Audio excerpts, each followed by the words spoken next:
ప్రజానీకం ఎంత ఇబ్బందులు పడ్డారు,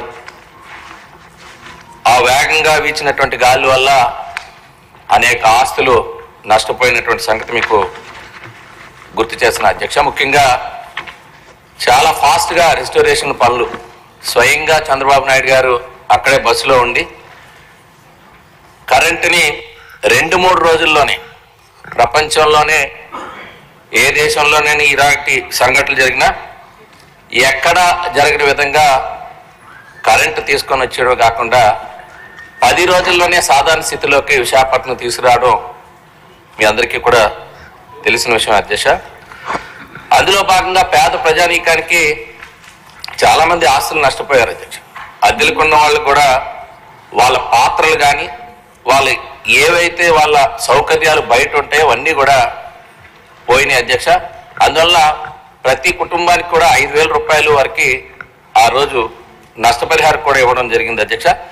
ఇందులో నగరానికి వచ్చేటప్పటి అధ్యక్ష, విశాఖపట్నం నగరంలో ఇప్పటికే టిట్కో హౌసెస్కి మనం ఏ రకంగా ప్రతిపాదన చేశాము, అందులో అఫోర్డబుల్ హౌసింగ్ ఉన్నటువంటి వారు కాకుండా ఈ హుదూద్ హౌసింగ్ అనేటువంటిది ప్రత్యేకంగా మంజూరు చేయడం జరిగింది అధ్యక్ష. ఎన్టీఆర్ గారి పేరుతో ఈ అర్బన్ హౌసింగ్ అనేటువంటిది కేంద్రం రాష్ట్రం కలిపి నిర్మాణం చేయడం జరిగింది అధ్యక్ష. అందులో కేంద్ర వాటా అధ్యక్ష దాదాపు 66 కోట్లు కేంద్రం ఇస్తే రాష్ట్ర వాటా కింద 216 కోట్లు ఖర్చు పెట్టారు అధ్యక్ష. మొత్తం 5,428 శాంక్షన్ చేస్తే ఇప్పుడే మంత్రి గారి సమాధానంలో ఇందులో 4 లక్షలు యూనిట్ కాస్ట్ పెట్టి ఆ 4 లక్షల్లో కూడా 1,50,000 ఏదైతే గవర్నమెంట్ ఆఫ్ ఇండియా షేర్ వస్తుందో మిగిలింది దాతల రూపంలో కూడా తీసుకోవడం జరిగింది అధ్యక్ష. ఇందులో లబ్ధిదారుడి వాటా కూడా 10,000 రూపాయలు ఉంది అధ్యక్ష. ఈ రకంగా ఈ నిర్మాణాన్ని చేపడితే దురదృష్ట అధ్యక్ష, అప్పట్లోనే మన ప్రభుత్వంలో ఆ రోజు తెలుగుదేశం ప్రభుత్వంలోనే 2018 నాటికే దాదాపు 3,000 పైన ఇల్లు పూర్తి చేయటం లబ్ధిదారులకు ఇవ్వడం జరిగింది అధ్యక్ష. కేవలం కొమ్మాది అనేటువంటి గ్రామం, కొమ్మాదిలో ఉండేటువంటి ఇల్లు నిలిచిపోయినాయి అధ్యక్ష. మంత్రి గారి సమాధానంలో ఈ గృహాలు నిర్మాణాలు ఆగిపోయాయంటే లేదని చెప్పారు. బహుశా అధికారులు రాసి ఇచ్చింది జరిగింటారు. అయిపోయింది అధ్యక్ష. నిలిచిపోయి 5 ఏళ్ళు కూడా కనీసం అక్కడ పనులు నిలిపివేసి అక్కడ లబ్ధిదారులకి ఈ రోజు కూడా ఎన్నేళ్ళు అధ్యక్ష, ఇది 2014లో హుదూద్ అయింది, 15లో మనం శాంక్షన్ చేసుకున్నాం ఇల్లు, ఆ 18కే అన్ని పూర్తి చేసుకోగలిగాం. ఇప్పుడు 2024లో ఉన్నాం అధ్యక్ష. 8 ఏళ్ళు ఒక లబ్ధిదారులకి ఇల్లు ఇవ్వలేనటువంటి పరిస్థితిలో ఈ హుదూద్ ఇల్లు తయారైనాయి. అందులో లబ్ధిదారులు అమౌంట్ కూడా పే చేసి, ఇది కొన్ని రాజకీయ కారణాల వల్ల లబ్ధిదారుల ఎంపికను కూడా మార్చాలనేటువంటి ప్రయత్నాలు చేశారు అధ్యక్ష అప్పటి ప్రభుత్వంలో పెద్దలు. ఇటు రామకృష్ణ బాబు గారి నియోజకవర్గం ఈస్ట్లో ఉండేటువంటి లబ్ధిదారులను మార్చాలని ప్రయత్నం చేశారు. విశాఖ నగరంలో ఉండేటువంటి సౌత్ నియోజకవర్గంలో ఇక్కడే వంశీ గారు ఉన్నారు.